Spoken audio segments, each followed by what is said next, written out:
2024 లేదా 25లో డిగ్రీ లేదా బీటెక్ చదివారా? సాఫ్ట్‌వేర్ జాబ్ కోసం ఎదురు చూస్తున్నారా? అయితే కోడ్ జ్ఞాన్ 100 డేస్ కోర్సులో చేరండి. జాబ్ సాధించండి. నమస్కారం లాభిశెట్టి మహేష్ గారు. నమస్తే అండి. సార్ అప్పు అనేది ఎలా చేస్తున్నామో తెలీదు గానీ, అప్పయితే అయిపోతుంది అనుకునే వాళ్ళే చాలామందుంటారు. సార్ మాకింత అప్పయింది. ఇప్పుడు అప్పు నుంచి మేము క్లియర్ చేసుకోవాలి. ఎలా బయటపడాలి? ఎలాంటి మార్గాలున్నాయి? అనే వాళ్ళకి మీరు ఈరోజు ఎపిసోడ్‌లో ఏం చెప్తారు సార్? మిడిల్ క్లాస్ ఫ్యామిలీస్ మనం గమనిస్తే చాలామంది అప్పుల్లో ఉన్నారండి. మనకు రీసెంట్‌గా ఒక ఆర్టికల్ కూడా వచ్చింది. రాష్ట్రంలో సగం కంటే ఎక్కువ జనాభా అప్పుల్లోనే ఉన్నారు అని. అంటే కారణం అనేది మనం పరిశీలిస్తూ ఉంటే ఫస్ట్ థింగ్ అధిక ఖర్చు. లైఫ్ స్టైల్ అనేది పెరిగిపోయింది. దీన్ని మనం ఫస్ట్ పర్సనల్ ఫైనాన్స్ అనేది పర్సనల్ రెస్పాన్సిబిలిటీ. ఎప్పుడైతే ప్రతిరోజు మనం ఇది ఫీల్ అవుతామో మనకు అప్పులు అవ్వడం అనేది జరగదండి. అసలు అప్పులు ఎలా అవుతున్నాయి, అప్పులను మనం క్లియర్ చేసుకోవాలంటే ఎలాంటి స్ట్రాటజీ మనం ఫాలో అవ్వాలి, ఈ స్ట్రాటజీ ఫాలో అయితే ఖచ్చితంగా అప్పులున్న వాళ్ళందరూ కూడా 6 నెలల్లో వాళ్ళ అప్పులన్నీ క్లియర్ చేసుకోగలుగుతారండి. టిల్ ద ఎండ్ ఈ వీడియో చూడండి. ఫస్ట్ మనకు ఉన్నటువంటి అన్ని రకాల అప్పులని ఒక పేపర్ పైన రాయండి. మీకు క్లారిటీ ఉండాలి. అసలు అప్పు ఎంత ఉంది, ఎంత ఇంట్రెస్ట్ రేట్ ప్రకారం ఉంది అనేది ఒక క్లారిటీ అనేది నీకు ఉండాలి. ఫస్ట్ మనకు తెలియాల్సిన విషయం ఏంటంటే అసలు అప్పు చేసే ముందే అది ఎలా క్లియర్ చేస్తాను అనేటువంటి ఒక ప్లాన్తో నువ్వు అప్పు చేయాలి. అసలు ఆ ప్లాన్ లేకుండా అప్పు చేయడం అనేది ఫస్ట్ మిస్టేక్. ఆ తర్వాత అప్పులు ఎక్కువ అవుతున్నాయి అనేటువంటి బాధలో ఉండడం అనేది సెకండ్ మిస్టేక్. మనం ఆలోచిస్తూ ఉంటే పని జరగదు. Action takers only money makers. మనము మన యొక్క మైండ్ సెట్ ఎలా ఉండాలి? నేను గ్రోత్ అవుతున్నాను, నిన్నటి కంటే ఈ రోజుకి ఇంకా నేను నా లైఫ్లో గ్రోత్ అనేది కనబడుతుంది అనే మైండ్ సెట్తో మన డే అనేది ప్రారంభించాలి. Everything is possible with your mind set.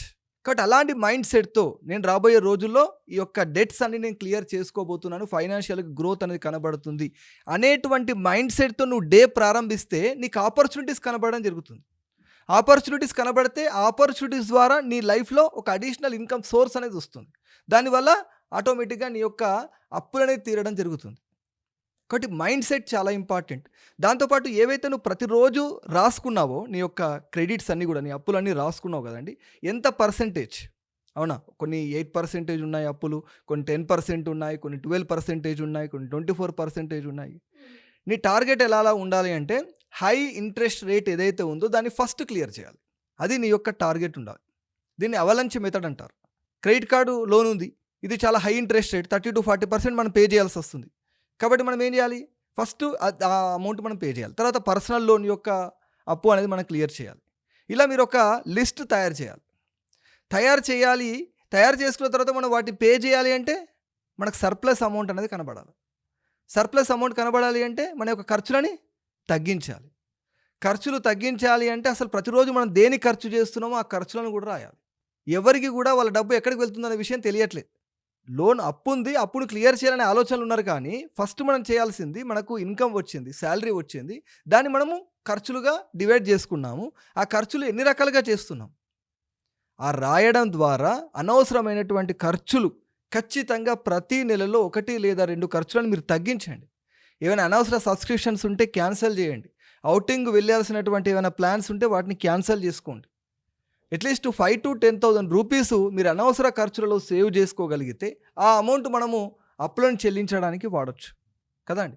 అసలు అప్పులు ఎన్ని ఉన్నాయో తెలియట్లేదు, ఖర్చులు మనం ఏమవుతున్నాయో మనకు తెలియట్లేదు, అప్పులో ఉన్నామని చెప్పేసి బాధపడితే ఏం లాభం? కాబట్టి అనవసర ఖర్చులను తగ్గించడానికి ప్రయత్నం చేయండి. చాలా రకాలుగా చేస్తున్నాం మనము అనవసర ఖర్చులు. ఆ అనవసర ఖర్చులను ఈజీగా ప్రతిదీ కూడా మనం ఈరోజు క్యాష్ రూపంలో ఏం చేయట్లేదు, అవునా, యూపీఐ ద్వారా మాత్రమే చేస్తున్నాం. కాబట్టి యూపీఐ ద్వారా పే చేస్తున్నప్పుడు మనకు డైలీ బ్యాంక్ స్టేట్మెంట్ తీసుకుంటే మనం ఎక్కడెక్కడ పే చేస్తున్నాం అనేది మనకు ఐడెంటిఫై అవుతుంది.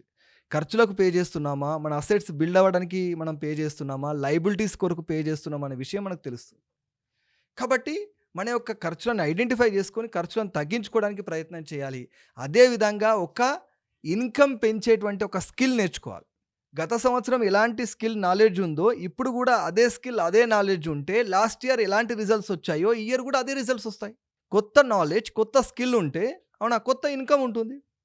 కాబట్టి కొత్త నాలెడ్జ్, కొత్త స్కిల్ నేర్చుకోవడానికి ప్రయత్నం చేయండి. అట్లీస్ట్ ఒక స్మాల్ బిజినెస్ స్టార్ట్ చేయండి. రిస్క్ తీసుకోవడానికి ప్రయత్నం చేయండి. ఒక 1 hour ఎక్కువ కష్టపడండి. మీ ఇంటి దగ్గరే ఉండి ఏదైనా ఇన్కమ్ వచ్చేటువంటి సంపాదించేటువంటి ఏదైనా చిన్న వ్యాపారాన్ని మీరు ప్రారంభించగలరా? కుటుంబ సభ్యుల యొక్క సపోర్ట్ తీసుకొని మీరు ప్రారంభించగలరా? చాలామంది చేసేటువంటి మిస్టేక్ ఏంటంటే పర్ఫెక్షనిజంలో ఉండిపోతారు. అంటే ఏంటి? పూర్తిగా తెలుసుకున్నాక ప్రారంభిస్తాను, పూర్తిగా నేర్చుకున్నాక ప్రారంభిస్తాను అంటారు. ఎప్పుడు కూడా ఎవరు కూడా పూర్తిగా నేర్చుకోవడం అనేది ఉండదండి. It's a journey. ఈ జర్నీలో మనం ఎక్కువ నేర్చుకుంటాం. కాబట్టి try to start a new business. New business వల్ల నీ యొక్క న్యూ ఇన్కమ్ అనేది రావడం జరుగుతుంది. అప్పుడు ఆ ఇన్కమ్ ద్వారా నువ్వు క్రెడిట్స్ అనేవి నువ్వు క్లియర్ చేసుకుంటూ వెళ్తే నీకు ఒక కాన్ఫిడెన్స్ అనేది బిల్డ్ అవుతుంది. నీపై నీకు ఎప్పుడైతే ఆత్మవిశ్వాసం కలుగుతూ నువ్వు ముందుకు వెళ్తుంటావో దానివల్ల అబండెన్స్ వెల్త్ క్రియేట్ చేయొచ్చండి. కాబట్టి try to learn a new skill every day. ఆలోచించండి, చాలా ఆపర్చునిటీస్ ఉన్నాయి. ఇంకొక విషయం, మనం చేయాల్సినటువంటి పని, అప్పులు మనకు క్లియర్ అవ్వాలి అంటే surround with a wealthy mindset people. చాలామంది చెప్తుంటారు, you are the average of your 4 friends. ప్రతిరోజు నువ్వు ఎవరితో మాట్లాడుతూ ఉంటావో, ఏ మాటలు వింటూ ఉంటావో నువ్వు అదే వ్యక్తిగా తయారవుతావు. నీ దగ్గరికి వెళ్ళి నీతో మాట్లాడాల్సిన అవసరం లేదు. మీరు ఎలాంటి వ్యక్తో, మీ చుట్టూ ఉన్నటువంటి నలుగురితో మాట్లాడితే చాలు. ప్రతిరోజు మీరు ఏం ఆలోచిస్తారు, ఎలాంటి హ్యాబిట్స్ కలిగి ఉంటారని చెప్పేయచ్చు. కాబట్టి దయచేసి మీ చుట్టూ ఉండేటువంటి వ్యక్తులను మీరు చేంజ్ చేయండి. ఆటోమేటిక్గా ఒక కొత్త వ్యక్తిగా ఈ 2026 సంవత్సరంలో మీరు తయారవుతారు. ఏదైనా సాధించాలి అనేటువంటి తపన కలిగినటువంటి వ్యక్తుల గ్రూప్లో ఉండండి. బిజినెస్ మైండ్ సెట్ కలిగినటువంటి వ్యక్తులతో ఉండండి. చక్కని ఫైనాన్షియల్ ప్లానింగ్ చేసేటువంటి వ్యక్తుల యొక్క గ్రూప్లో ఉండండి. ఆటోమేటిక్గా మీ ఆలోచనలు మారుతాయి, మీ అలవాట్లు మారుతాయి, మీ స్కిల్ మారుతుంది. ఆటోమేటిక్గా మన ఇన్కమ్ అనేది మారుతుందండి. When you grow your income will grow. ఎప్పుడైతే మన ఇన్కమ్ పెరుగుతుందో ఆటోమేటిక్గా అప్పులను క్లియర్ చేసుకోవడం అనేది చాలా ఈజీ. కాబట్టి మన యొక్క చుట్టూ ఉండేటువంటి జనాల్ని మార్చండి. దాంతోపాటు think like A investor, not like employee. ప్రతి రూపాయి ఆ డబ్బులు సృష్టించే విధంగా ప్రణాళికలు చేయండి. కేవలం ఖర్చు చేసుకుంటూ వెళ్ళిపోవడం అనేది కాదు. ఒక స్కిల్ నేర్చుకున్నారు, దానివల్ల డబ్బు అనేది సృష్టించడం జరుగుతుంది. ఒక చిన్న బిజినెస్ స్టార్ట్ చేశారు, దానివల్ల డబ్బు జనరేట్ అవ్వడం జరుగుతుంది. మీరు ఒక ఇల్లు కొనుక్కున్నారు, దానివల్ల రెంటల్ ఇన్కమ్ అనేది రావడం జరుగుతుంది. స్టాక్స్లో పెట్టుబడి పెట్టారు, దానివల్ల మనకు గ్రోత్ అనేది కనబడుతూ ఉంటుంది. ఇలా చిన్నగా ఇన్వెస్ట్మెంట్ చేయడానికి ప్రయత్నం చేయండి. గోల్డ్ తీసుకోండి, సిల్వర్ తీసుకోండి, డిజిటల్ గోల్డ్లో పెట్టుబడి పెట్టండి. స్మాల్ అమౌంట్ అయినా సరే స్టార్ట్ చేయొచ్చు. Start is important, journey is important. కాబట్టి మన చుట్టూ ఉండేటువంటి వ్యక్తులు ఏ విధంగా అయితే మనల్ని ప్రభావితం చేస్తారో తద్వారా ఒక మంచి ఇన్వెస్టర్గా మనం తయారవుతాం. ఇదంతా రావాలి అంటే మనకు ఫైనాన్షియల్ ఇంటెలిజెన్స్ అనేది చాలా అవసరం. అసలు ఫైనాన్షియల్ నాలెడ్జ్ లేకుండానే మనం మనీ గేమ్ అనేది ప్లే చేస్తున్నాం. ఒక చెస్ గేమ్ ఆడుతున్నాం అనుకోండి, చెస్లో రూల్స్ రెగ్యులేషన్స్ తెలిస్తే విన్ అవుతామా, తెలియకుంటే విన్ అవుతామా? తెలిస్తేనే. కబడ్డీలో ఆడుతున్నాం, కబడ్డీలో ఉన్న రూల్స్ రెగ్యులేషన్స్ తెలిస్తేనే విన్ అవుతాం. మనీ గేమ్ ప్లే చేస్తున్నాము, కింద పడిపోతున్నాం అంటే కారణం ఏంటి? అసలు మనీలో ఉన్నటువంటి ఆ రూల్స్ రెగ్యులేషన్స్ మనకు తెలియవు. ఫైనాన్షియల్ నాలెడ్జ్ అనేది మన దగ్గర లేదు. అసలు ఏది అప్పు, ఏది ఆస్తి, ఏ ఖర్చును ఎలా చేయాలి, ఏ సమయంలో చేయాలి, ఆర్థిక లక్ష్యాలు ఏంటి, ఆర్థిక లక్ష్యాలను ఎలా చేరుకోవాలి, సంపాదన ఎలా ఉండాలి, సేవింగ్స్ ఎలా ఉండాలి, మనకి ఎమర్జెన్సీ ఫండ్ ఎలా ఉండాలి, ఇలాంటి ఏ విషయాలపైన క్లారిటీ లేకుండానే ఒక పర్సనల్ ఫైనాన్స్ అనే ఒక గైడ్ అనేది మనం తయారు చేసుకోకుండానే, ఒక మాన్యువల్ లేకుండానే మనం జర్నీ చేస్తున్నాం. సాధారణంగా ఒక చిన్న మొబైల్ ఫోన్ కొంటే కూడా మనకు ఒక మాన్యువల్ ఇస్తారు. ఏమని? అసలు ఏది ఎలా వాడాలని ఇస్తారు. కానీ మనం డబ్బుతో గేమ్ ఆడుతున్నాము, కానీ ఎలాంటి మాన్యువల్ మన దగ్గర లేదు. దయచేసి ఈ వీడియో చూస్తున్న వాళ్ళందరికీ కూడా చెప్తున్నాను, డబ్బు కష్టాలు ఉండడము అంటే అదేదో భగవంతుడు మనల్ని అదృష్టవంతుడిగా తయారు చేయడం కాదు. మనకు ఫైనాన్షియల్ నాలెడ్జ్ లేకపోవడం, మనకు పర్సనల్ ఫైనాన్స్ రెస్పాన్సిబిలిటీ లేకపోవడం మాత్రమే కారణం. ఆదాయం పెంచుకోవాలి అన్నారు. అంటే ఏ రకంగా మనకి తొందరగా ఇలాంటి సిచ్యువేషన్లో మన ఆదాయాన్ని ఎలా పెంచుకుంటే బాగుంటుంది అని ఆలోచిస్తూ ఉంటారు. ఎలా పెంచుకుంటే బాగుంటుంది అంటారు? ఫస్ట్ మనం చేయాల్సింది 3 to 6 months ఒక న్యూ స్కిల్ నేర్చుకోవాలండి. ఓకే. ఇప్పుడున్నటువంటి పరిస్థితుల్లో ఏది డిమాండ్ ఉంది, ఫర్ ఎగ్జాంపుల్ ఏఐ స్కిల్స్ కావచ్చు, డిజిటల్ మార్కెటింగ్ కావచ్చు, మనకు యాడ్స్ ఎలా రన్ చేయాలనేటువంటి ఫేస్బుక్లో, యూట్యూబ్లో రన్ చేసేటువంటి ఒక నాలెడ్జ్ ఉంటుంది, ఎస్ఈఓ నాలెడ్జ్ ఉంటుంది. ఇలా డిమాండెడ్ ఉన్నటువంటి కోర్సెస్కి సంబంధించి ఒక 3 to 6 months మన లెర్నింగ్ పైన దృష్టి పెట్టాలి. ఆటోమేటిక్గా 6 months తర్వాత ఏమవుతుంది, మనకు ఇన్కమ్ జనరేషన్ అనేది స్టార్ట్ అవుతుంది. అది స్మాల్ అమౌంట్ కావచ్చు, కానీ జనరేషన్ స్టార్ట్ అవుతుంది.